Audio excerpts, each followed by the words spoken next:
sir, for your warm introduction.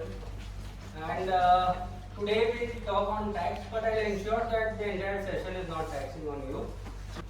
So, in any country, there are two types of taxes. One is direct tax and one is indirect tax. Can anyone let me know what is the difference between direct tax and indirect tax? Random guess? Yes. Direct taxes that we willingly pay to the government. No one pays willingly to government. See, the primary difference is, as a person's income increases, his contribution to tax increases. So your income and taxes is in direct proportion.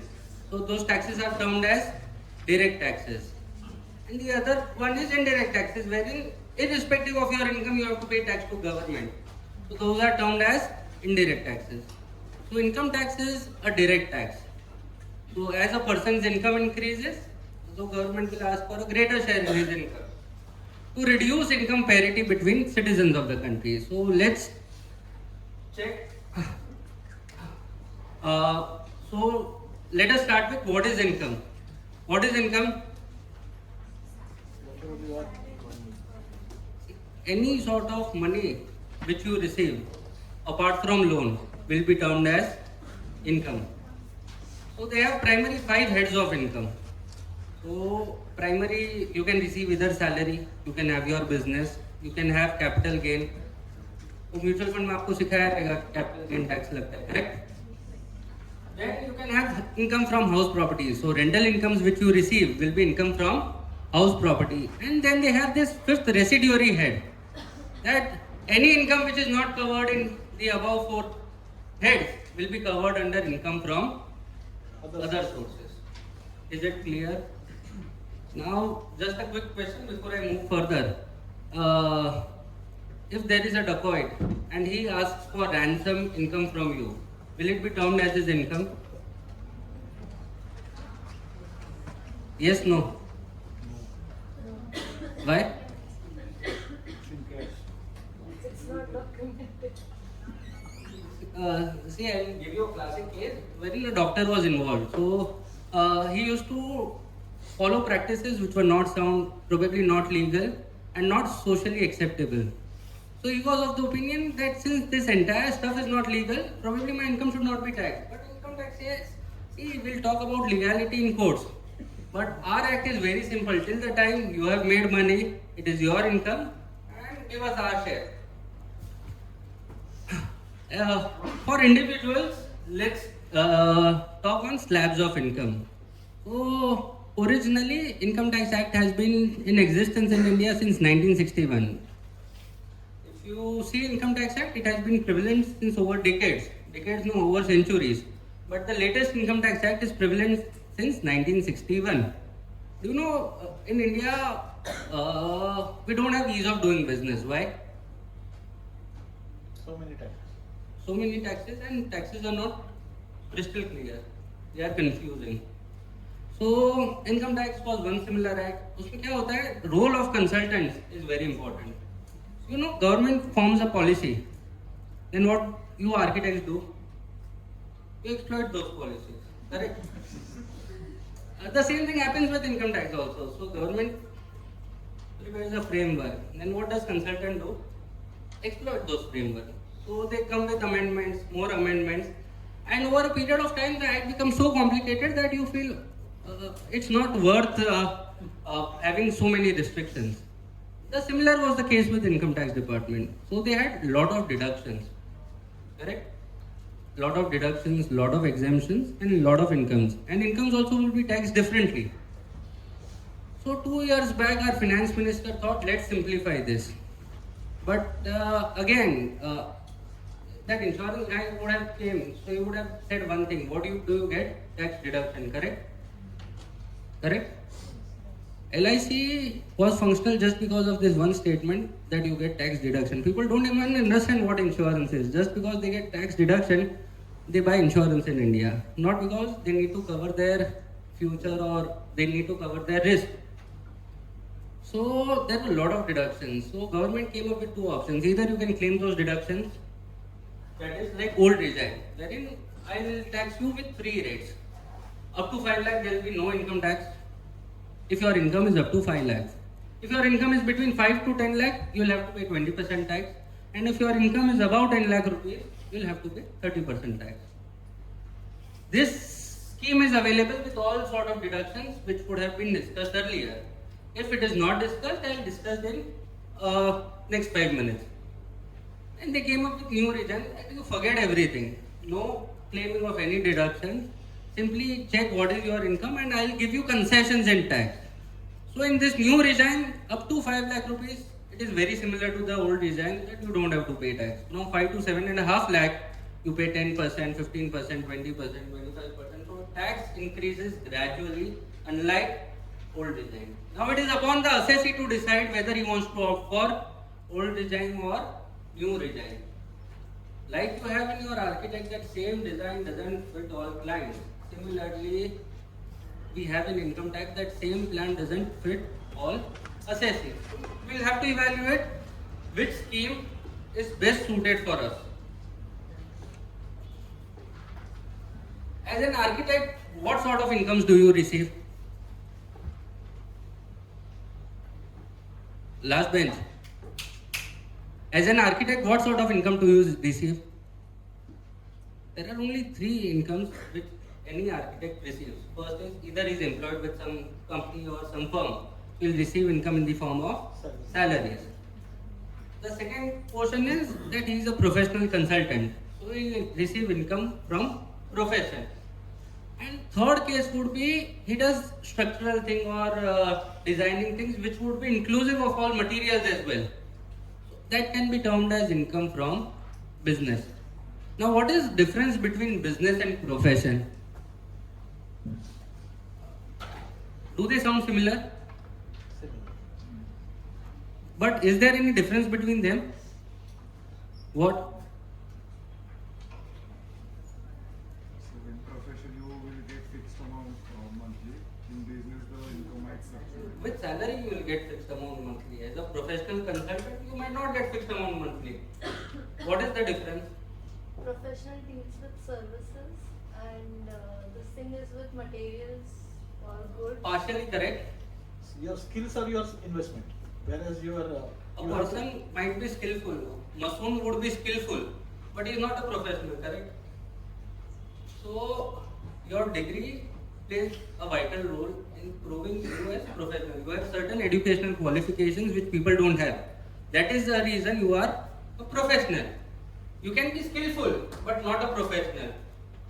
But when your degree is very crucial, so when you earn through consultancy, because of your degree, it is termed as profession. When, as madam rightly pointed out, when there are goods involved, your services are also involved. So it's a combination of both. But since goods are involved and your degree probably might not be important, then it will be termed as business.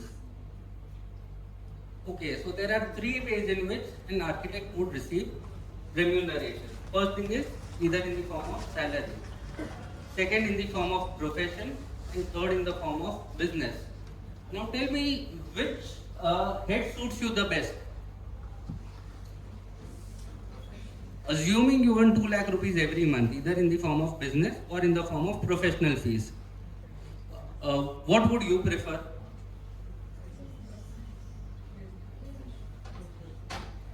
Can't hear you, sorry. Why? Any specific reason? Before I move further, I will tell you one simple story, okay? Do you know which class pays the highest tax?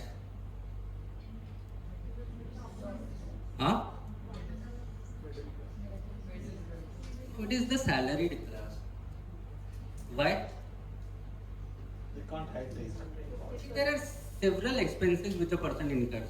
However, in salary, prima facie, we don't have much deductions. Whatever you receive, the entire amount is taxable. It is yours, but you have to pay tax on it. However, when it comes to profession or business, there are several expenses which you can claim. So, in spite of receiving same remuneration, the tax incidence on both would be pretty different.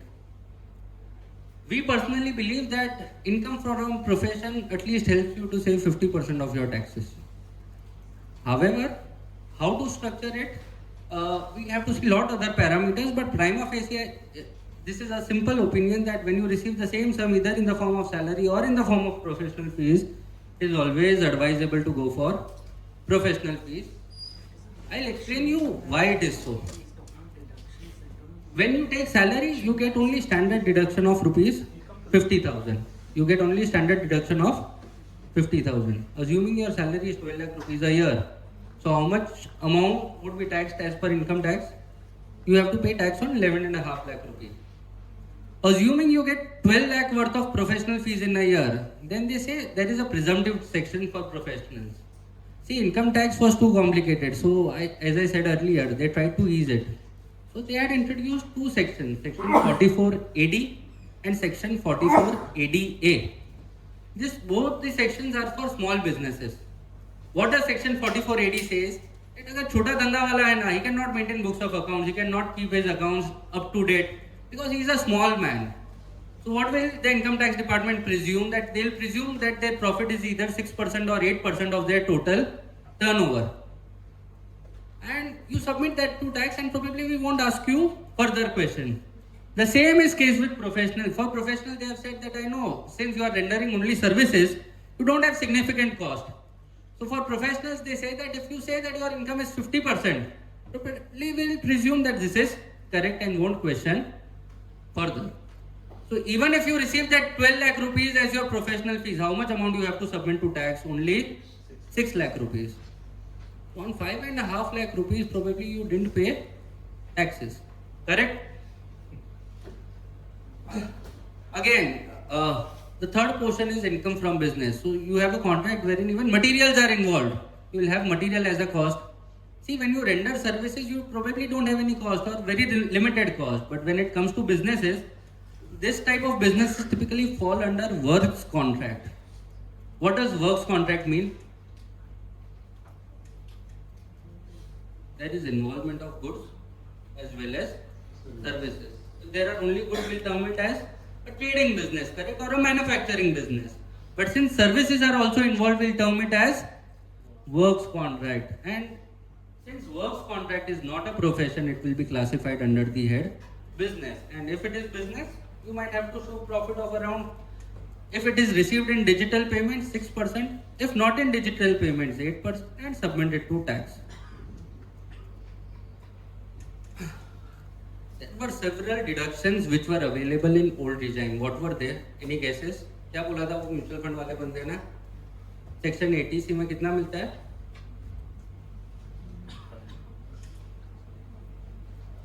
See, in new regime you don't get any deduction. In old regime you get certain deductions. I'll explain you. Difference उतना ही रखा है. 2-2.5 लाख रुपए का difference आएगा. You get deduction of 1.5 lakh under 80C, which you can get benefit by investing in mutual funds or insurance. दूसरा आता है 80CCD. उसमें आता है न्यू पेंशन स्कीम में you can invest 50,000. And the third one is section 80D, wherein you get deduction for paying medical premium. Apart from that, there are several other deductions, but I think probably this is not the right forum to discuss it. Coming further, do you know when do you earn income? You earn income throughout the year. When do you pay taxes? You pay it in the month of March. April. What else? See, you tell me one thing. You earn income throughout your year, correct? Don't you think government also needs money to run the country throughout the year? So if you pay at the end of the year, what will government do for the entire year? Can it sustain? Yes, no. Also there is one more thing. मैं एक simple example देता हूँ कि LIC is a big insurance company, correct? So how many agents would LIC have? More than 10 lakh.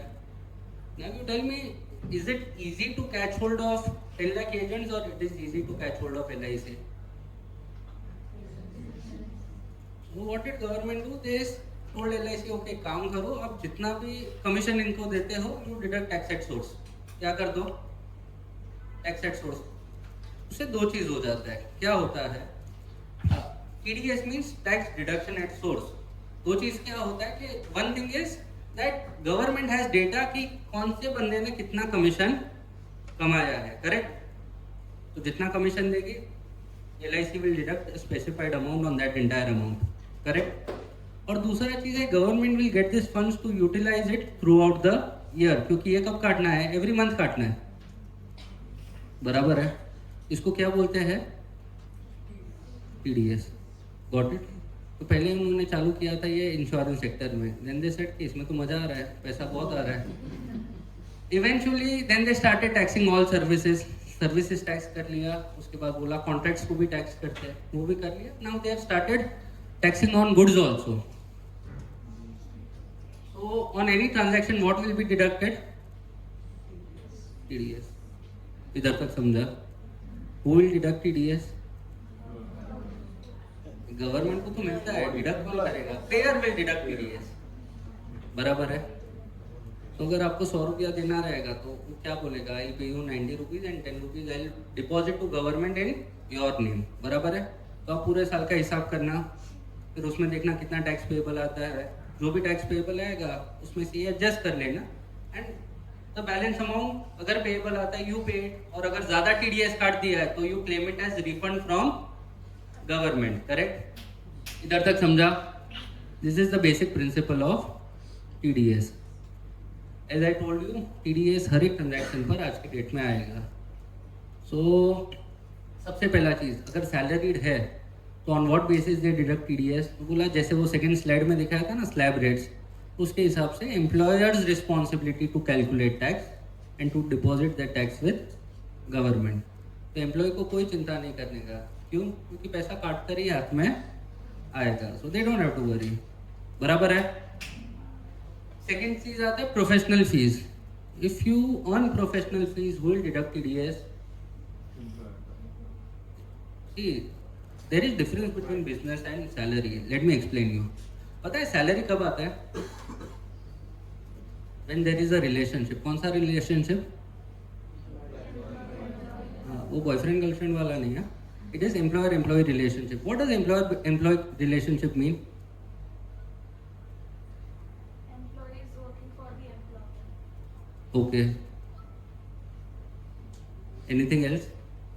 You are working under someone, and so the money that you are earning is from the business. But the employer has to give a part from the business that. Okay. See, I'll tell you the primary differences of decision making. See, even consultants work for their clients as employees work for employer. But does employee has a role in decision making? They can recommend, but probably they cannot take the final call. So employer-employee relationship is primary need for any income to be classified as salary. If you don't have employer-employee relationship, you can have a principal-agent relationship, wherein a consultant works for a client. However, he is not employed by the client. He'll come at time he wishes. His own core role is to deliver services to his client. Correct? So in that case, it will be classified as income from business profession. See, when you are employee, it is employer's responsibility to deduct profession tax, to provide for your provident fund, to ensure that you get gratuity, etc. There are a lot of responsibilities as an employer as well. However, as far as professional assignments are concerned, there is no such responsibility. You only have a binding contract based on which you will be paid. Your client doesn't take care of your provident fund, he doesn't take care of gratuity, pensions, etc. So in case a person receives professional fees, how much TDS will be deducted? It will be deducted at the rate of 10%. And if you have business income, probably it will be in the nature of contract. So TDS will be deducted at the rate of 1% in case of individual and 2% in case of any entity other than individual. Any entity other than individual will cover partnership firms, LLP, private limited companies, etc. So in those cases, TDS will be deducted at 2%. In case of proprietor, it will be deducted at 1%. Any doubts on income tax? Any topic which you want me to cover in income tax? Yes. Why is that only 10% and not different slabs there as well? Because as a client, I don't know how much money you make. You might be serving 10 other clients. So that is the reason. Apart from salary, every other heads. So there are so many heads. It can be income from interest, it can be income from commission, it can be professional fees. So there are hell lot of sections which deals with TDS. So in all those cases, they have specified a peculiar rate, that this will be the rate at which TDS will be deducted, irrespective of whether you are incurring losses, profits.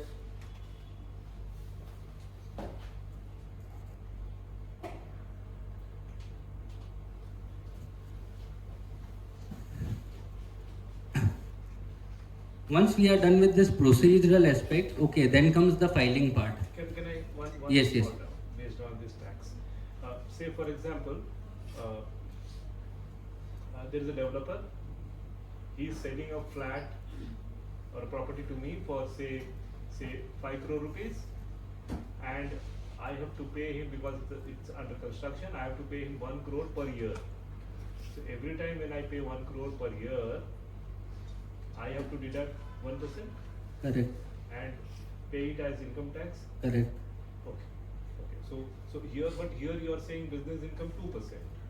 See, these are like two separate things. I am talking from architect's perspective. Okay. Your question relates to TDS to be deducted from a developer's perspective. Developer's perspective. Okay. So in case of developer, it is pretty clear that whenever you buy a property, irrespective whether he is a developer or a reseller, Okay. on acquisition of property, you have to deduct TDS at the rate of 1%. So in this case, your professional services or businesses doesn't matter. Even if probably I am purchasing your flat, you are not a developer. But since I am purchasing your flat and the value of flat exceeds 50 lakh rupees, I'll have to deduct 1%. Now when to pay this 1% is crucial. So in case of an under construction property, since the entire businesses happen only in goods, so they used to collect taxes on goods. It was termed as value added tax, VAT. Apart from that, if goods is transferring from Maharashtra to say Karnataka, don't you think two states are involved? Since two states are involved, who will collect the tax on it?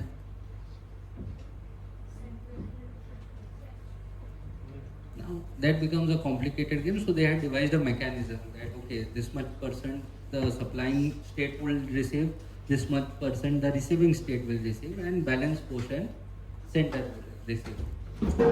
Apart from that, there were certain entry taxes. If you see Vashi में जाओगे ना, then you have this Octroi Naka. It is not functional now, but वो जगह अभी भी है, so that whenever any goods is coming into Mumbai, they'll have to pay Octroi. Once Mumbai started this, then Navi Mumbai was like, okay, I can not stay back. So they introduced something called as LBT. So whenever goods enter Navi Mumbai, again you will have to pay LBT. So on movement of goods, state used to collect taxes. Over and above this, there was, see, lottery thing, center cannot promote. So it is matter of state. That is the reason we have casinos in how many states? Only 2 states. Where? Bangkok. Goa and? Yes.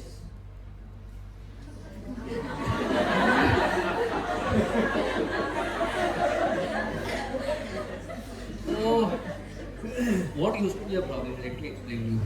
See, in any businesses, you will consume both goods and services. For example, if I am dealing in goods, will I consume telecom services? Yes. Will telecom service provider levy service tax on it? Yes. Can I claim that as set off? No, because I am not liable to service tax, correct? The same thing happens with service providers also. They were liable to service tax, but they'll pay VAT on each transaction. They'll buy computers, they'll buy printers, they'll pay VAT. But Can they claim set off of the VAT which they have paid? No. So there were 20 such acts which were consolidated into one act which is now termed as GST. Goods and Service Tax. अभी आप goods में deal करते हो या services में deal करते हो, you have one standard registration. Now you consume goods और services, you will get input of both. Earlier you had to abide with 20 different agencies, now you have to abide with only one agency, correct? So ease of doing business आया कि नहीं आया? This is what it looks on paper.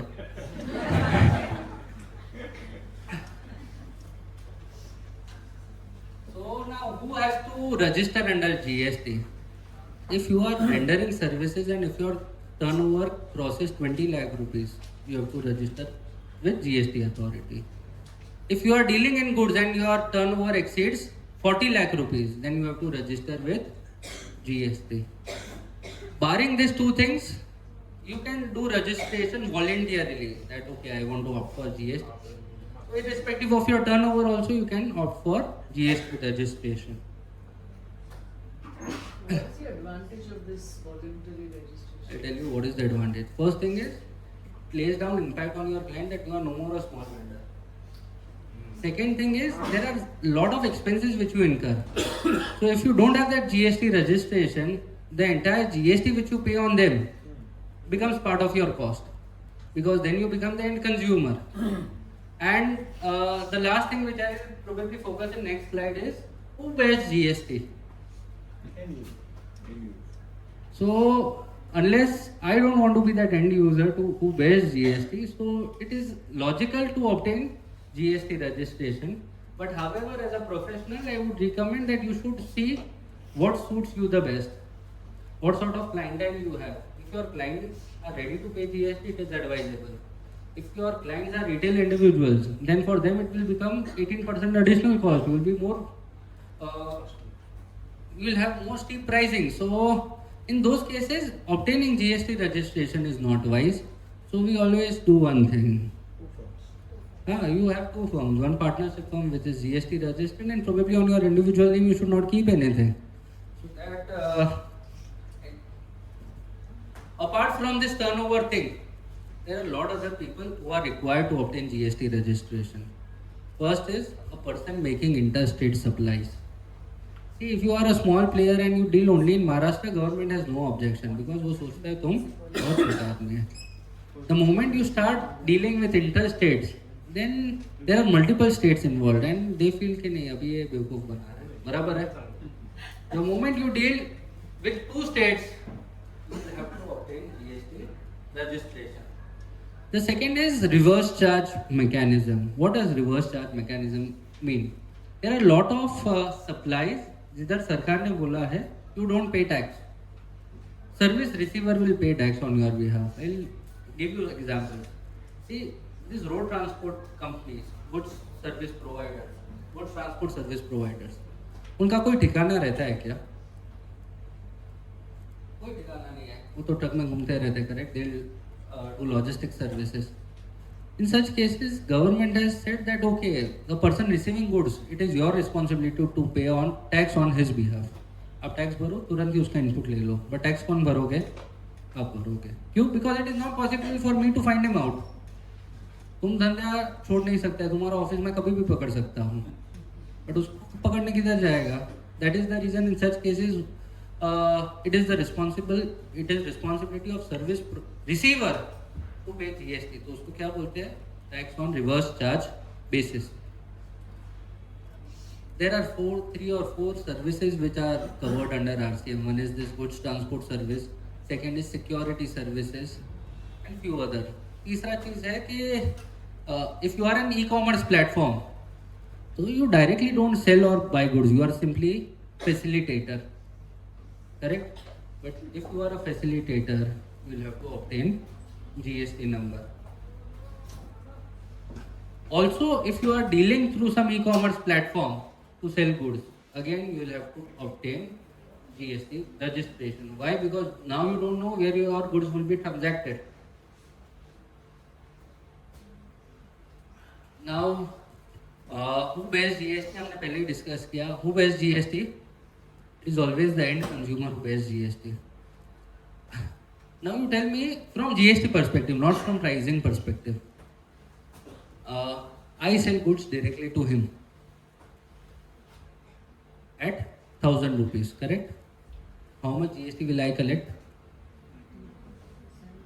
Probably at the rate of 18%, 1,800 rupees is what I'll 180 rupees is what I'll collect from him, correct?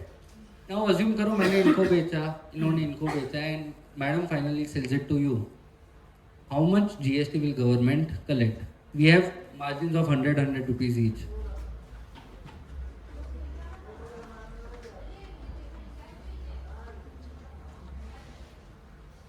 It will still be 180 rupees. So with GST coming into picture, your chain doesn't matter.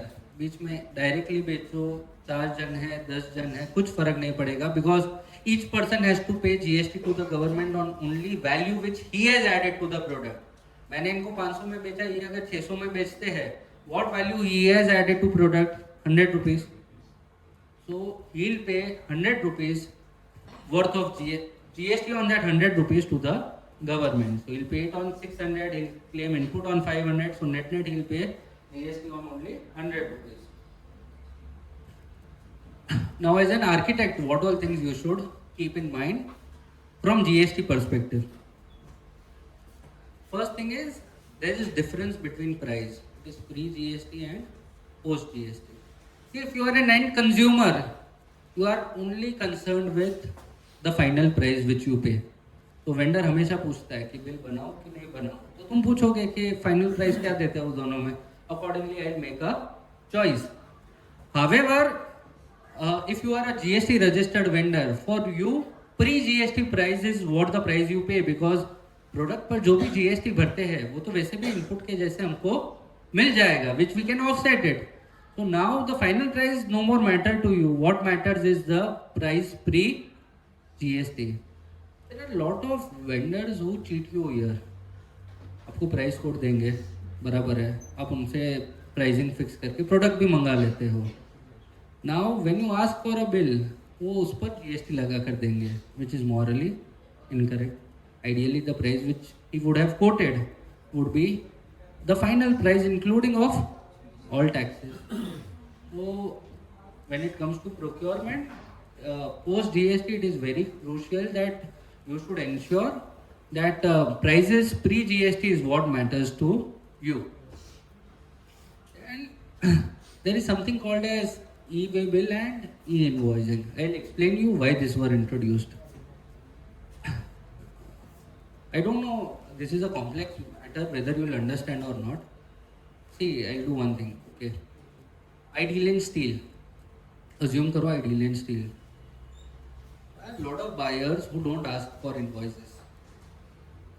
तो मैं उनसे 100 रुपए का steel है, सबसे 110 रुपए लेकर steel बेच देता हूँ, करेक्ट? और probably I charge them 118. That is my final price, correct? But I don't book this sales. मैं क्या करता हूँ, वो सेल मेरे बुक में बुक नहीं करता हूँ. Why? Because I am not receiving check payments. I am receiving cash payments. Now, do you think I have collected this 18 rupees from the buyer? Yes. There are a lot of people who do this business. वो क्या करते हैं, bill बेचते हैं. For them, they still have stock in books, क्योंकि उन्होंने cell तो book नहीं किया है. For them, it is still stock with them. फिर वो लोग क्या करेंगे, they'll try to evaluate a prospective buyer who is ready to buy this bill. और बायर को जितना भी माल ये रिटेल वालों को बेचा है ना, उसका बिल बनाकर दे देंगे. Now can this buyer claim this entire input? Yes, he can claim this input. Bill है, पेमेंट हुआ है, 18% सामने वाले ने भरा है. Can they claim this as input? But don't you think this is loss to nation? ये तो क्लियर कट चीटिंग है, बराबर है. ऐसे तो कंज्यूमर को कोई बेचेगा ही नहीं, सब लोग बिल ही बेचेंगे.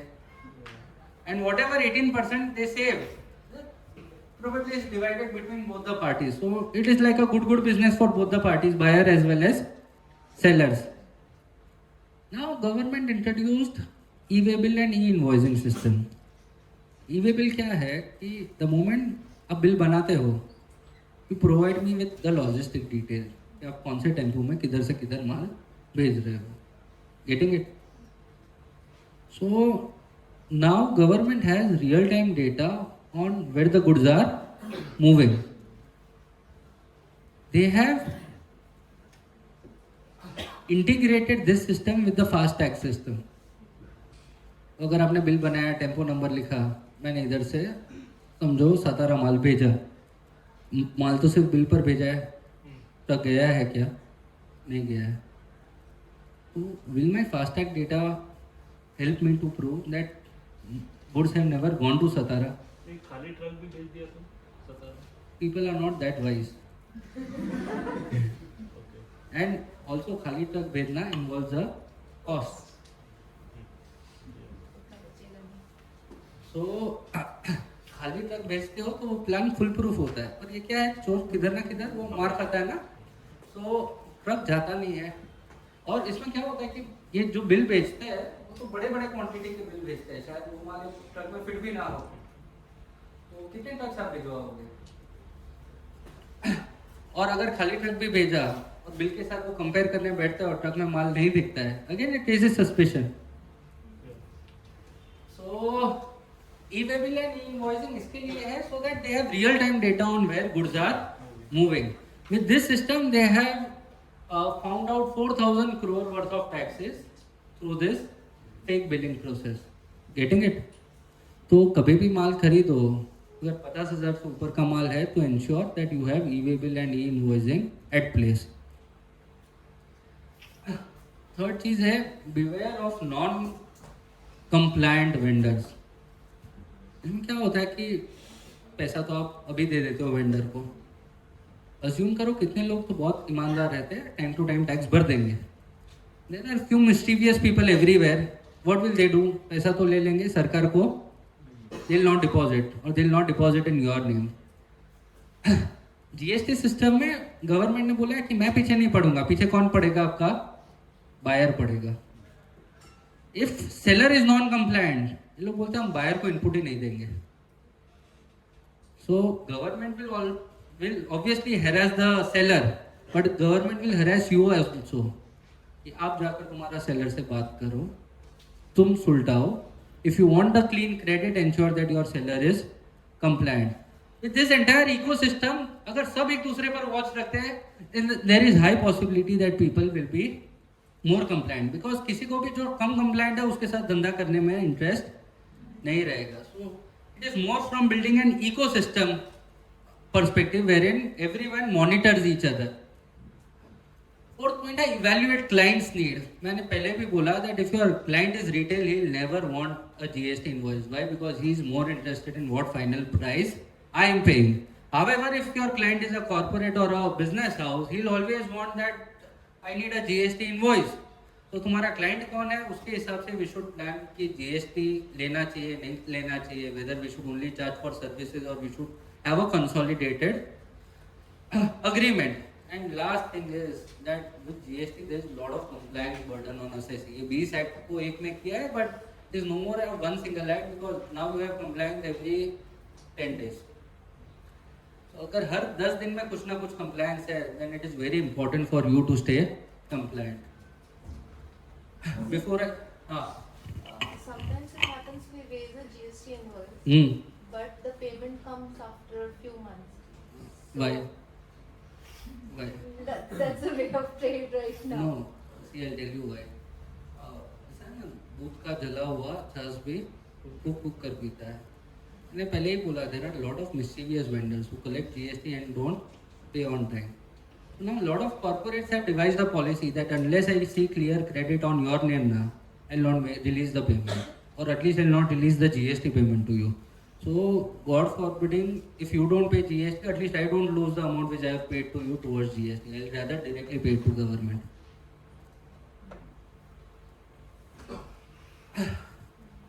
Coming to the compliances which we have to do in GST, see there are two things. अगर 50 लाख से कम टर्न 75 लाख से कम टर्नओवर है, then ऑप्शन देता है कि आप क्वार्टरली फाइलिंग करो, otherwise you have to do filing every month.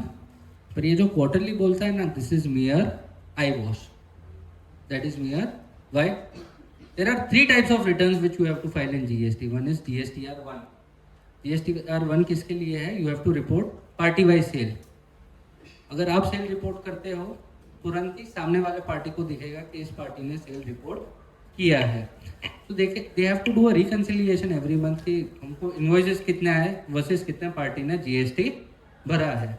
जो पार्टी ने नहीं भरा है तो वो पार्टी फॉलो अप करेगा. Why? Because if I don't get credit on time probably my money will be stuck twice. So the first return is GSTR1. दूसरा है GSTR2. 2 में जिन जिन लोग ने 1 दिखा है तो मेरे नाम पर जितना GST दिखता है वो मेरे को GSTR2 में दिखेगा. In the third one is GSTR3B. 3B में ऐसा है कि after computing my liability offsetting my input whatever final amount is payable I have to pay it every month. उसको क्या बोलते हैं? GSTR3B. तो ये जो क्वार्टरली वाले लोग हैं ना उनको if they don't report IFF every month सामने वाले को इनपुट दिखेगा नहीं. So though they are filing returns quarterly, they still have to make that IFF filing every month. दूसरा चीज है एज रिगार्ड्स पेमेंट. बोला है कि आप रिटर्न क्वार्टरली भरो पर पेमेंट कब करो? एवरी मंथ, क्योंकि देश को चलाने के लिए पैसा चाहिए. So if you have to make payment also every month, you have to file GSTR1 also every month. It is more prudent that you make a entire filing system also every month. Before I move to project finance, any doubts on GST? Bolo. So you mentioned the turnover for services is 20 lakhs. So what is the timeline for that 20 lakhs? Per month or per year? Per year. Yes, sir. If you are GST registered and the turnover is less than, say in a professional case, turnover is less than 20 lakhs, then are you liable to pay the GST? Once you have registered with GST, probably एक बार शादी हो गया फिर सोचने का नहीं. Okay, from the point of the students, we are saying pay the taxes, but pay where and how is what. Let's take a simple example. Probably then we evaluate how much tax is payable, when to pay, how to pay. I sold goods worth 1,000 rupees to him. He sold it further for 1,200 rupees. Correct? एक customer से कितने पर GST collect करेगा? 1,200 पर. How much GST I will collect from him? 1,000. Correct? 1,200 पर assume करो. We assume rate of 20% for ease of calculation. 1,200 पर कितना होता है? 240 rupees GST होता है. Correct? So you have to pay government 240. You will collect from your customer how much amount? 240. However, when you have to compute your liability, आप बोलोगे कि मैंने माल खरीदा था उसमें भी तो GST लगाया है. मैंने कितना GST आपको लगाया है? 200 rupees on 1,000 rupees. Correct? So what is the net amount which will pay to the government? 40 rupees. Because your total liability was 240 rupees, you will get set off of 200 rupees and you will pay 40. How much amount I have to pay to the government? 200 rupees, because that was what I collected from him. Effectively, if you see how much amount the government received 200 from me, 40 rupees from him. So in totality, government received 240 rupees. Government को पूरा पैसा मिल गया. He paid 40, I paid 200. Okay, now how to pay. मैंने बोला 3 return रहते हैं. एक GSTR1 रहता है, एक GSTR2 रहता है, तीसरा रहता है GSTR3B. तो 3B में ये जो हिसाब मैंने आपको समझाया है that you have to consolidate and freeze. एक बार ये करते हो you have to pay tax first. पूरा टैक्सिंग सिस्टम पूरा सिस्टम ऑनलाइन है. You generate a challan online, you make payment through net banking. Once you make the payment, only then it will allow you to do the final filing. Unless you make the payments, final filing will not be possible. Getting it? Again, there are certain leeways कि पैसा नहीं है तो क्या करने का, etc. etc. But I think we should not discuss it right now. What are the consequences if you don't pay on time? So government बोलता है नहीं पैसा है कोई वांदा नहीं, जितना दिन रिटर्न डिले जाता है they charge you penalty of 100 rupees a day. Over and above that, they'll collect interest at 1.5% from you. For number of days, there is a delay. ये mechanism तो भी अच्छा है. Income tax में ऐसा है that if you delay in making income tax payment, they charge you interest of the same amount, but they don't do per day calculation. They say कि एक दिन में delay है ना, तो part of month will consider as entire month. एक दिन के डिले के लिए इनकम टैक्स में कितना पेनल्टी भरना पड़ेगा या इंटरेस्ट भरना पड़ेगा? 30 days का 1.5%. However, when it comes to GST, for 1 day delay at 18% you have to calculate for 1 day, and that is the amount which GST department will collect. Okay, again talking macro, there are 3 types of GST: CGST, SGST and IGST. When you deal within the state, you levy C and S GST. C stands for S stands for and I stands for it is interstate. तो S का पैसा सीधा किसको जाएगा? State को जाएगा. C का पैसा किसको जाएगा? एंड I का किसको जाएगा? तो I का पैसा सेंटर ले लेगा and then it will be centre's responsibility to split amongst states. Getting it? Should I start with project finance?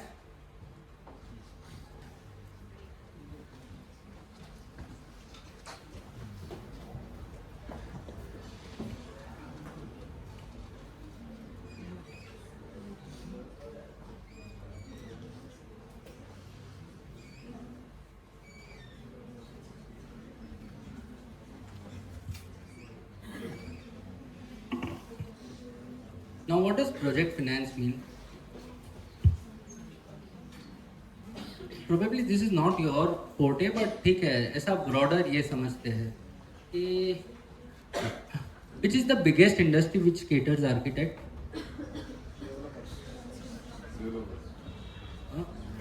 Sorry, I missed it. It is real estate industry.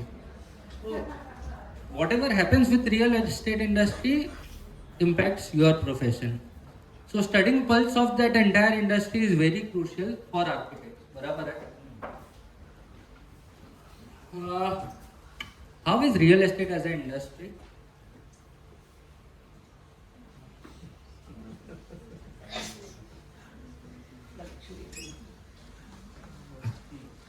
See, I'll tell you, real estate is a very different industry. Let me cover it in my presentation further. So, सबसे पहले, why real estate is important? Okay, real estate industry itself contributes to 7.3% of India's GDP. So it provides employment to a lot of people. And आज की तारीख में भी we have this typical mindset that रोटी, कपड़ा और मकान is are like primary things. So मकान plays a very crucial role. With 1.5 billion population, 150 crore people, demand for houses will be evergreen. Why? Because that is like a primary thing which every individual wants. Now, ये तो बहुत बड़ा बात हो गया. महाराष्ट्र का बात करते हैं. There are 68,000 projects registered on MahaRERA. So MahaRERA में 68,000 projects है. So there are certain small projects which are not registered on MahaRERA. मैं रिटेल सेक्टर का तो बात भी नहीं कर रहा है. ओनली डेवलपर का बात करते हैं तो महाराष्ट्र में there are 68,000 or probably 75-80,000 projects which are currently ongoing. So to understand the pulse of this industry becomes very crucial for us. Third चीज़ है robust demand. See, I was wondering that day. I went to Lodha. लोग बोलते हैं कि it is very uncertain ये वो. Average price of flat there is 8 crore, 10 crore rupees. There was not a single flat available in Lodha Park. There are around 400 flats in one wing. There are 5 such wings. There are people who are wanting to buy 2,000 such flats priced at 10 crore rupee in Mumbai. And वो एक area में there is not Lodha alone. Lodha Park है, Lodha One World है, then you have that Avigna Park. There were 7 such, then you have Omkar in Lower Parel. So there is robust demand for real estate. हम सबको लगता रहेगा कि robust demand है, that would be for economy sector. Economy sector का demand है ही है, but for luxury products the demand is even more. Post covid people have realise that you can work from home. तो अगर you can work from home, your home needs to be bigger, it should be more spacious and more comfortable. Statistics say that 130% rise in sale of luxury flats compared to economy flats in past 1 year. So data is very promising. If data is promising, probably let's study it further. पता है कि your fortune is to certain extent dependent upon fortune of a developer. Correct? Developer उठ जाता है तो तुम्हारा फी आएगा कि नहीं आएगा पता. If developer goes bankrupt, even your image is at stake to certain extent. Why? Because you are consultant to that project. So for entire industry to flourish, it should have an ecosystem wherein everyone flourishes. So what were the basic source of finance which were used for real estate industry?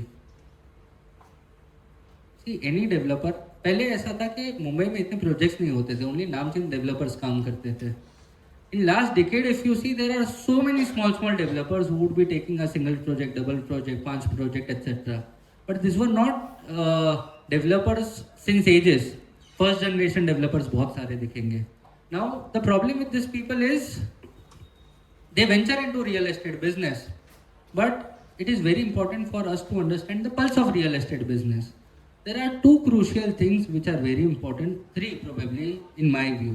First is approvals, second is design, third is finance, and fourth is sales. If you are able to monitor these 4 things properly, probably there will be no need to worry about. But if any of these 4 dimensions go haywire, you are at risk.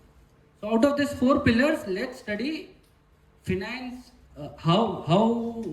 What crucial role finance plays in this real estate industry. There are generic types of loan which are available to everyone. What are they? Home loan, loan against property, loan against assets. I am talking of secured loans, correct? इसको छोड़कर unsecured loan मिलेगा. अभी आज के time में any project, पहले ऐसा था कि आप खुद का लैंड था डेवलप करते थे. अभी ऐसा है, इधर यू अक्वायर लैंड और you enter into a JV transaction. So there is significant financial commitment which you make when you start a project. तकलीफ कब पड़ता है? दैट यू फोरसी दैट माल बिक जाएगा जैसे ही मैं प्रोजेक्ट चालू करेगा कभी, और माल नहीं बिकता. अगर माल नहीं बिकता है, to run the show I need money, and if I am not able to run the show, probably show चलेगा ही नहीं. तो मनी इज वेरी क्रूशियल. अभी रियल एस्टेट को लोन क्यों देगा and why real estate is different? See, if you are a trading business, तो तुम क्या करते हो? माल लेते हो, माल बेच देते हो. कितने टाइम में माल बेचोगे? महीना, 2 महीना, 3 महीना, ज़्यादा से ज़्यादा 6 months. Bank understand this very well. इसने माल खरीदा है, 6 महीने के अंदर तो लेटेस्ट माल बिक ही जाएगा. So they are fine funding stock, they are fine funding manufacturers, they are fine funding traders. But real estate में ऐसा नहीं होता है. It is a capital intensive business. You invest a significant chunk today, माल बिकेगा, but 2, 3, 4, 6 महीने में नहीं बिकेगा. कभी कभार 6 महीने तक तो अपना प्राइमरी अप्रूवल्स नहीं आता है. Correct? So that is the reason that there is this industry is not similar to any other industry, because lot of capital is invested on the initial stage of the project. Second है, there are a lot of agencies involved. अगर मुंबई में ही बात करो, there are so many agencies. People would be working with MADA, people would be working with estate department, people would be working with BMC, and then there is an SRA division. So there are like so many different approving authorities. और इनका authority छोड़कर you will have to obtain aviation NOC, you will have to obtain tree NOC, etc. etc. So there are a lot of agencies involved. और जितना agencies ज़्यादा उतना compliance ज़्यादा, और जितना compliance ज़्यादा उतना risk ज़्यादा. Because you can do 100 things correct, out of 100, 99 things correct, but you don't know, you might skip one thing. And from a financer perspective, more the risk, he has more reason to stay away from that industry. The third thing, why real estate industry is different, because it is policy driven. Any development happens under a policy framework. So what if policy changes? Your entire working changes. If your working changes, again you are exposed to a risk. At times it is in your favor and at times it is against you. If you see Andheri, there were certain buildings जिधर उन्होंने approvals दिया था. Now they have come up with a circular that beyond 12th floor we won't allow you to construct. जिन्होंने approval का पैसा भर दिया था, there is no risk to them. जिन्होंने नहीं भरा था, सिर्फ अप्रूवल लेकर रखा था, प्लान पास करवा कर रखा था उनको, their entire calculations go for a toss. So this changing policies, it is very crucial from real estate perspective, because your calculation are based on the available FSI or the available floor plan. The next thing is, if I buy a machine, I can mortgage it with bank. Bank को दिखता है machine है मेरे पास. आज की तारीख में developer के पास क्या रहता है? Does land belong to developer? No. Is the flat already constructed? What does he have? Mere rights to develop. Rights to develop, can you see it, feel it? Unless constructed, do I have any asset at place? No. So whatever assets he has is intangible. The last thing is uneven cash flows. So though there is a lot of money involved in a real estate, but cash flows are not certain and they are not even. अगर धंधा करते हो तो आपको पता है कि हर महीना मेरा इतने का सेल हो ही जाएगा, शायद इसमें 19-20 हो सकता है पर 10-20 नहीं होगा. In case of this real estate industry, you don't know when sale will happen. कोई लोकेशन ऐसा रहता है कि अर्ली स्टेज में प्रोजेक्ट बिक जाता है, कोई में उसी आने के बाद बिकता है. So cash flows are very uneven. Now with all these difficulties, it is more important to run the show. अभी आप बोलते हो कि sir without project finance also this industry was thriving over the years, correct? So why is there need of project finance? Anyone from Kutchi community here? See, this community had lot of developers in past, correct? फिर क्या हुआ?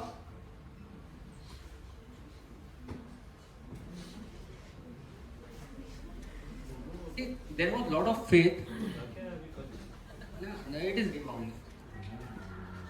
Community support was very good amongst Kutchis. They used to lend money to each other for project finance. बोलते थे कि developer का पैसा किधर भी नहीं जाएगा. Now again, as I said, that cash flows are very uneven. और लेते टाइम तो सबको अच्छा लगता है. The real problem arises when you have to repay that sum, correct?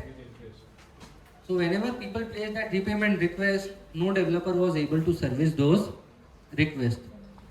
There are many developers in this community who went bankrupt in past decade, correct? Why? Because now people fear lending money without adequate collateral. तो trust जो था भाई भाई के बीच में नहीं रहा है, तो between strangers it is very difficult now. So छोटा पैसा आपको थ्रू फ्रेंड्स, रिलेटिव्स, कम्युनिटी मिल जाएगा. If you need bigger money, whom should you approach? It is very important to approach financial institution. क्योंकि छोटा पैसा you can raise on your own, but when it comes to raising big sum, probably individuals won't matter. Probably you will need an institution. Since it is a capital intensive business, finance should be your key forte. दूसरा चीज है, it brings lot of financial discipline. Whenever a financial organization or institutes join hands with you, it ensures that you are financially prudent. तो बोलेगा हर महीना मेरे को sales MIS दो, हर महीना मेरे को एस्टिमेटेड कॉस्ट दो, what you have achieved, how you have achieved, give me reports. From one end, we feel that it is very taxing and time consuming.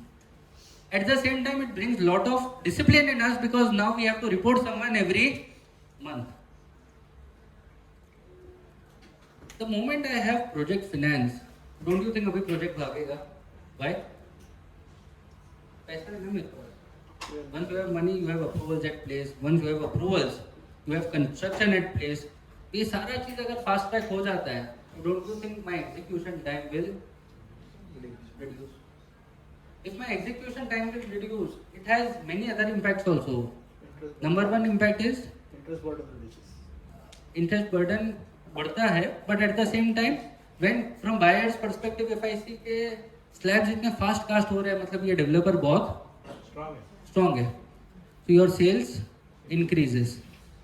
जैसे ही sales increase होता है, waterfall effect चालू हो जाने लगता है कि if my sale increases, my loan automatically reduces. But ये सब कब होगा? When I had that backup at the start of the project or where I required it the most. दूसरा एक चीज होता है कि lot of stakeholders का confidence बढ़ जाता है. My vendors now don't doubt whether I'll make their payment on time or not. My buyer also don't have any grievance whether I'll be able to deliver my project or not. And the last thing is, as a financial profession, I always look at return on capital employed. You know what is ROCE? Did someone teach you leverage? What does leverage mean? See, if my business makes 25% a year, I have 1 crore rupees. If I invest 1 crore rupees into my business, how much will I make? 25 lakhs in a year, correct? Assume karo I have 1 crore rupees and I borrow 1 crore rupees from him for 10% interest. Now how much money will I make? Now I have 2 crore rupees, so I'll make 50 lakh rupees. Out of this 50 lakh rupees, I'll pay 15 lakh rupees as interest towards him, correct? Correct? How much did I pay him? 15 lakh rupees. So how much am I left with? But how much had I invested? So now my return on capital employed becomes 35% instead of 25%. Now this is called as leveraging. What it is called? Is leveraging good or bad? Good in good times and bad in bad times. So moving further, when it comes to organized project finance, see there are few major players who are there: banks, NBFCs, HFCs, AIFs, REITs. We also have certain real estate funds. Now, what is difference between all these entities?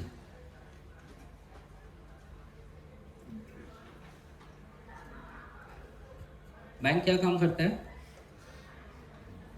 Retail काम करता है, बराबर है? Does bank take exposure in real estate?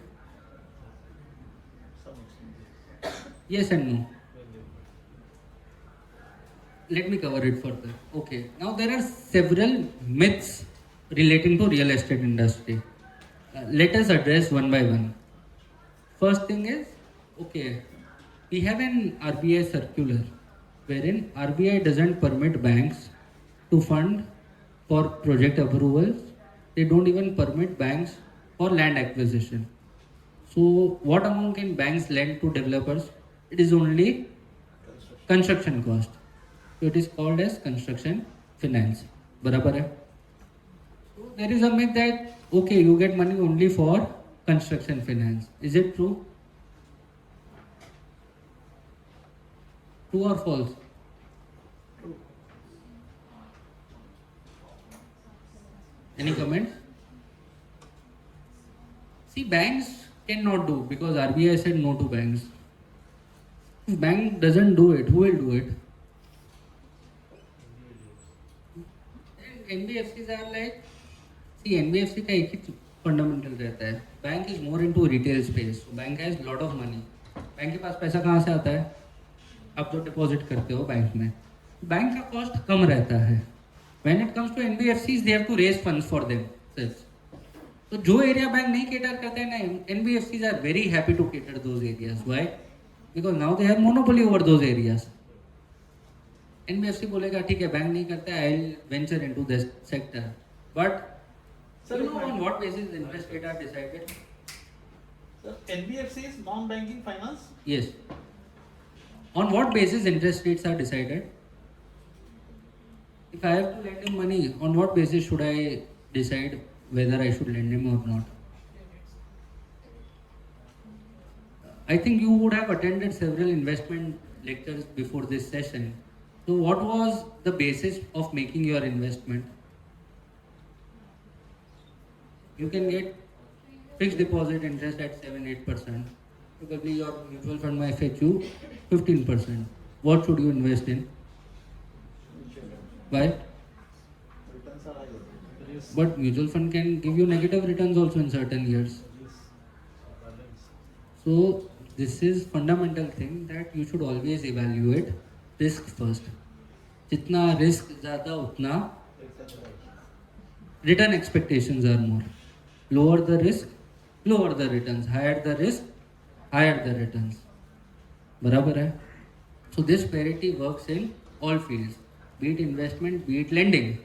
When it comes to real estate, since NBFCs are the one who probably caters to the areas where bank doesn't cater, so they'll foresee a higher risk, but at the same time they'll expect a higher returns for the same. Now, since there were a lot of NBFCs taking exposure in real estate sector, then RBI started with certain precautionary actions, and they said, okay, now these NBFCs can give money for approval, but they cannot give money for land acquisition. Now, can you get money for land acquisition?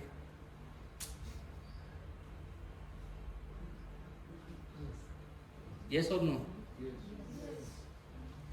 Why? Because there are a lot of consultants in India. बराबर है. अगर NBFC को ना बोला है, then you have option of AIF. What does AIF do? HNIs के पैसे एक साथ इकट्ठा करता है. They form a fund, and now this fund can make investments. Now there is no restriction on these funds on where to invest, how to invest, whom to invest in. Correct? If your investors are fine with it, government doesn't have any role to play. So at land acquisition, can you get funds? Answer is yes. Now who will invest for land acquisition? There are a lot of real estate funds and these AIFs who will invest at land acquisition stage. So पैसा हर stage पर मिलेगा. It is not that only you will get it for construction, you will get for approvals also, you will get it for land acquisition also. Second myth रहता है कि finance is available only to big names. That is myth. There are a lot of other parameters which are looked upon, and when we have so many institutes and when this industry is so big that there are so many players, you cannot restrict finance to specific players. Third thing is real estate is a blacklisted area for banks, and that is the reason banks don't fund them. This is partially correct and partially incorrect. See, we have understood in past that cash flows are uneven. That is the reason bankers don't absorb it easily. However, since you have assets in real estate में एक ही sector है जिसमें assets real है ना, बराबर है. So no one has lost money there, but you can never say that it is foolproof. Since cash flows are uneven, there is certain level of risk which is involved, and banks prefer projects wherein they get periodic cash flow. उनको ज़्यादा सोचना नहीं है, मैंने आपको दिया, मेरे को पैसा टाइम पर दे दो, बात खत्म. Because they are more accustomed to doing or dealing with manufacturing sector, so they feel all these sectors should work in a similar fashion. Now there is something called as NPA account. Do you know what does NPA mean? मतलब क्या?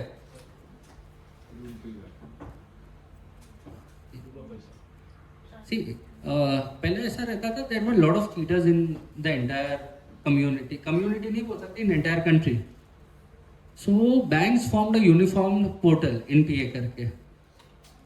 You have something called as your CIBIL score, and then there is this NPA is a reporting requirement. तो कोई बंदा अगर मेरे से loan लेता है और पैसा टाइम पर नहीं भरता है, then it is my responsibility to inform the entire banking community that this person does not pay money on time. तो ये दूसरे किसी के पास पैसा लेने जाएगा तो वो भी बोलेगा नहीं नहीं आप तो NPO हो, पास में ये बैंक से पैसा लिया था, भरा नहीं था, तो I will not lend you. Is this system good? Yes, no. तो पूरा banking system is on one platform, correct?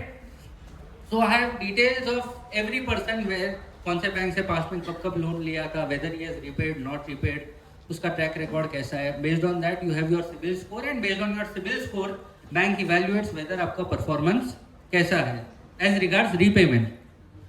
Now real estate में काफ़ी टाइम क्या होता है कि आपके अप्रूवल समझो 6 महीने तक अटक गए. Now will you have funds? NPA का क्राइटेरिया है that if you don't service loan for 3 months bank will categorise you as NPA. बराबर है. 3 months logically for all industry it is valid. However, real estate में ऐसा होता है कि 6-6 महीने तक कभी कभार पैसा नहीं आता है. So once you are in NPA, no bank prima facie will fund you. However, over a period of time, people have realized that in real estate, this is a very common practice that you can have cash flow mismanagement for certain months. That does not mean that there is doubt on intent of the people or asset quality. So this primary notion that once you are in NPA, finance won't be available is not true in today's time. And the last thing is obtaining this formal finance is a time consuming process and expensive. See, it is definitely a time consuming process because people don't invest blindly now. At the same time, whether it is expensive or not, that I explained you through the process of leveraging, that probably you have to pay interest on it, no doubt about it, but at the same time you should be more keen on what you are getting by obtaining that finance rather than looking at what price you are paying.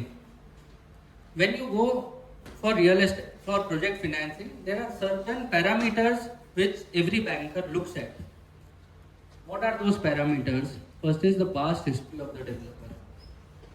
कौन है, past history, experience कितना है, how many square feet he has delivered, who are their consultants, how is their design.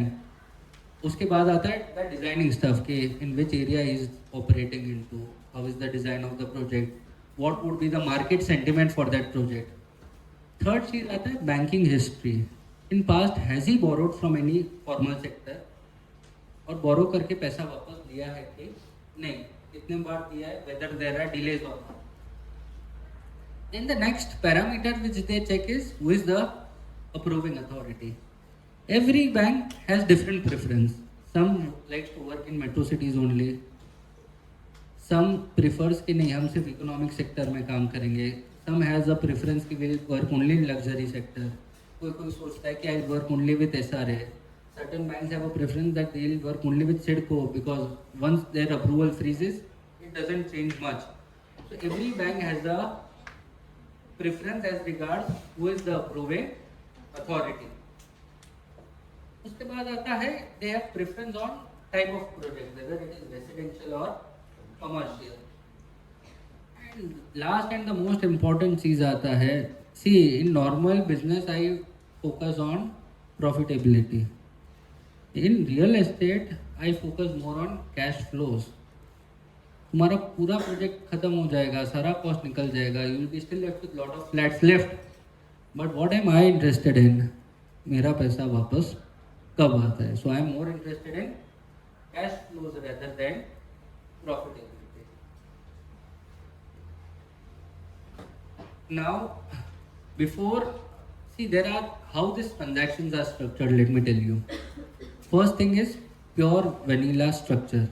Pure vanilla structure मतलब क्या होता है, जो bank पैसा देता है वो बोलता है you get those approvals, I will finance you for construction.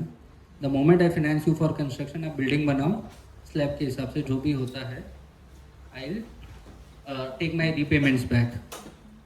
The second thing on how it is structured is they have a complex structure. Okay now I will do one thing, I will give you money for approvals, but उसके लिए मेरे को क्या चाहिए, you mortgage rights with me. बराबर है.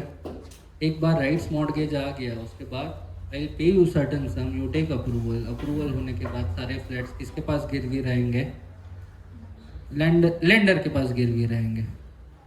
And moment you sell each flat you obtain an NOC from me. बराबर है. When they enter into such, इसको क्या बोलते हैं, स्ट्रक्चर्ड ट्रांजैक्शंस. क्या बोलते हैं, why structured? Because primary I am not allowed to lend. From bank's perspective, bank is not allowed to lend. दूसरा एक चीज आता है collateral. See, what risk do I have that you will default? बराबर है. If I have to counter that risk, what will I ensure? I'll ensure that I have two things. What? First is adequate security. मतलब तुम्हारा 2 करोड़ का घर रहेगा तो मैं उस पर कितना पैसा दूंगा? Probably I'll give you only 1 crore rupees. Why? Because in worst case if you default और अगर मैं इसको मार्केट में डिस्काउंट में भी बेचने जाऊँ तो एटलीस्ट मेरे को मेरा पूरा पैसा मिलना चाहिए. करेक्ट? तो they always look at what the security cover समझता है. Also, there is one more thing which they look at. From which all sources will I get cash flows? For example, मेरे पास 2 प्रोजेक्ट है. तो don't you think अगर एक project में approval का time लग रहा है, एटलीस्ट मैं सेकेंड प्रोजेक्ट से कैश फ्लो आएगा. Alternatively, assuming you have certain properties on rent, तो समझो प्रोजेक्ट में 19-20 भी हुआ तो रेंटल इनकम तो तुम्हारा आएगा ही. So I'll look at 2 things. What 2 things I'll look at? First thing is value of collateral security. अगर समझो एक प्रोजेक्ट अगर लेंड करते हैं एंड उस पर अगर बैंक पैसा देता है उसको क्या बोलते हैं? Primary security. बराबर है. हावेवर इफ आई फील कि समझो ये अप्रूवल तक पहुंचा ही नहीं या ये स्ट्रक्चर क्रिएट करने के लिए भी शायद नहीं हुआ, तो banks will insist for collateral security. Collateral security मतलब क्या? Barring this project what other security are you giving? ये दोनों का वैल्यू करके how much amount am I receiving, मतलब worst case if you default will I be able to recover my entire sum. This is what the mindset और psychology of the banker is. Primary security हो जाता है, collateral security हो जाता है, and at least both the security should be cash flow bearing. अभी आपका एक बेसिक क्वेश्चन आएगा, sir is collateral security mandatory और probably people are able to raise finance even without collateral security. समझो कोई बंदा है जिसके पास है ही नहीं. So the good part about India is India में सब कुछ हो सकता है. बराबर है. So there are players who probably deal with only primary security. There are players who deal probably who insist on collateral securities. But जैसे क्या है कि हर आदमी अलग रहता है, वैसे हर बैंकिंग आर्म का भी पॉलिसीज अलग रहता है. We have to choose what is the best fit for the developer. And ये पूरे प्रोजेक्ट में designing plays a very crucial role. Designing and approval. Once your approval are at place, your numbers probably freezes. Any questions?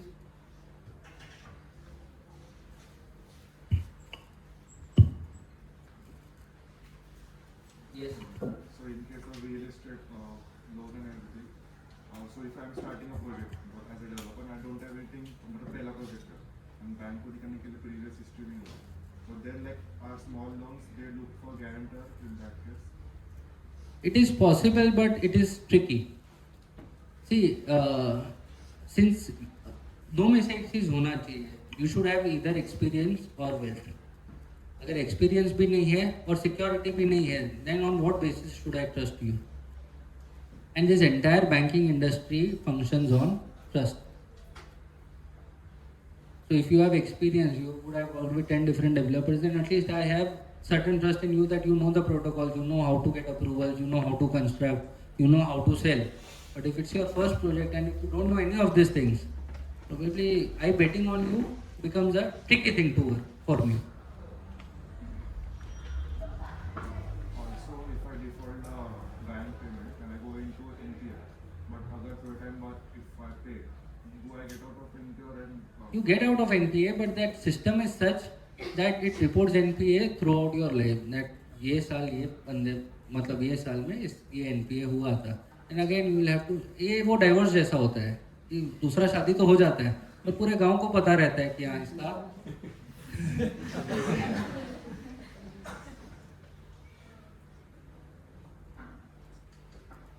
and yes madam.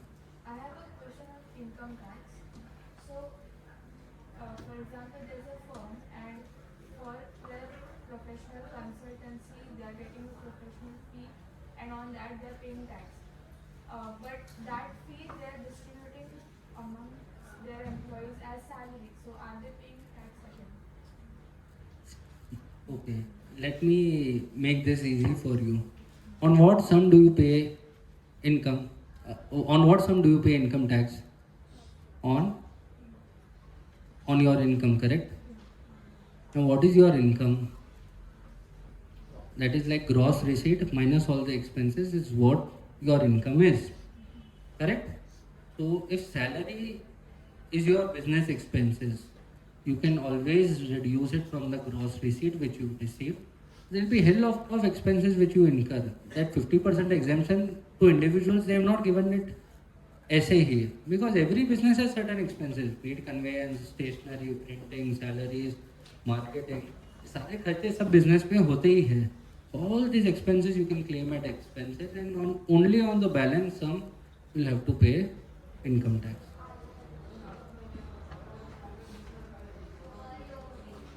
Sir, in any case, how would it be possible to improve your CIBIL score? Like with minor loans? Okay. See, to be honest, this is like a very big issue emerging. Do you know, आप mobile लेने जाओगे तो हर mobile की दुकान में किसका stall रहेगा? Bajaj finance का स्टॉल रहेगा. Why? See, they are into consumer finance, correct? They'll finance for every small thing. अभी क्या होता है कि lot of people take this consumer loan and for some reason they are not able to repay it on time.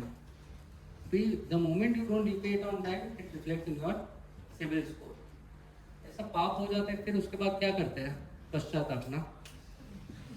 पश्चाताप थोड़ा time करो तो automatically वो पाप साफ हो जाता है. Similarly, the moment after a certain time when you clear those loans and you have a decent track history of credit, your CIBIL score improves.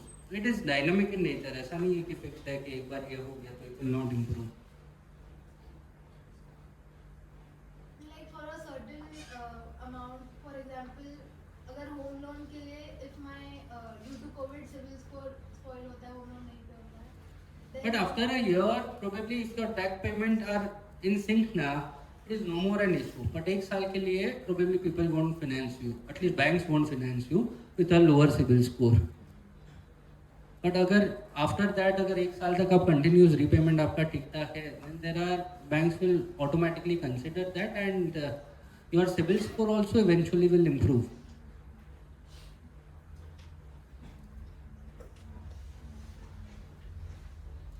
Any further questions? I think that's it for. One Yes, sir. heading is still remaining. If you don't mind, can you please orient them briefly about P-tax, professional tax? Okay. Profession tax. Profession tax is also one form of indirect taxes. बराबर है? It is applicable by whom? State government. State government. Centre को इसमें से एक भी रुपया नहीं जाता. Why do you pay profession tax? There is no reason behind paying profession tax. Simply because state says you have to pay, you have to pay. Where is this money used? Probably you don't even know. State ने बोला दे देना है तो दे देना है. How much amount of profession tax is required to be paid? कितना?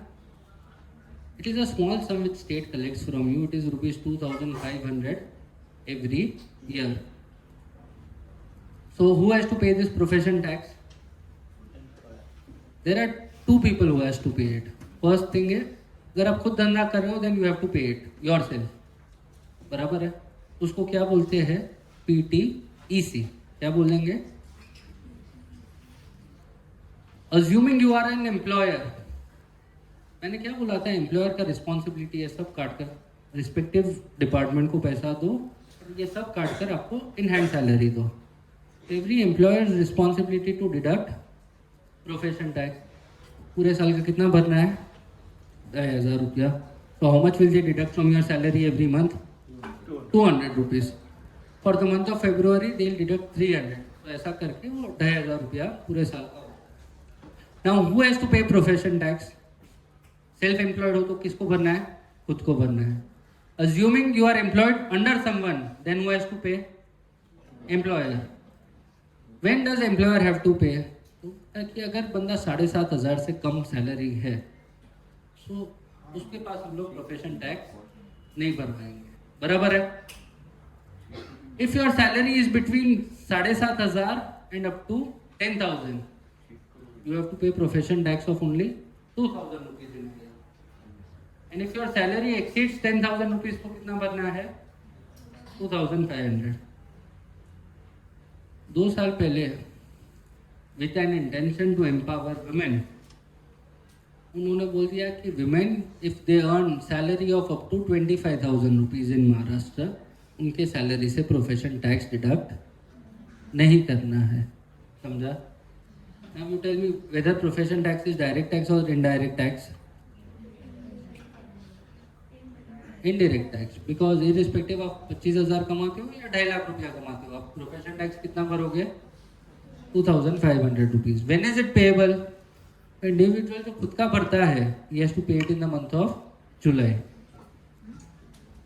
Employer है, he has to deduct and pay every month. And इसका रिपोर्टिंग होता है that every month how many employees you have, उसमें से कितने बिलो 7,500 वाले हैं, कितने एग्जेम्प्ट हैं, एंड बैलेंस कितनों पर आपने प्रोफेशन टैक्स भरा है. Also once you cross age of 65 years, बोला उसके बाद आप काम कर रहे हो, बड़ा चीज़ है, so it is high time to retire. तो post 65 years you are not liable to profession tax.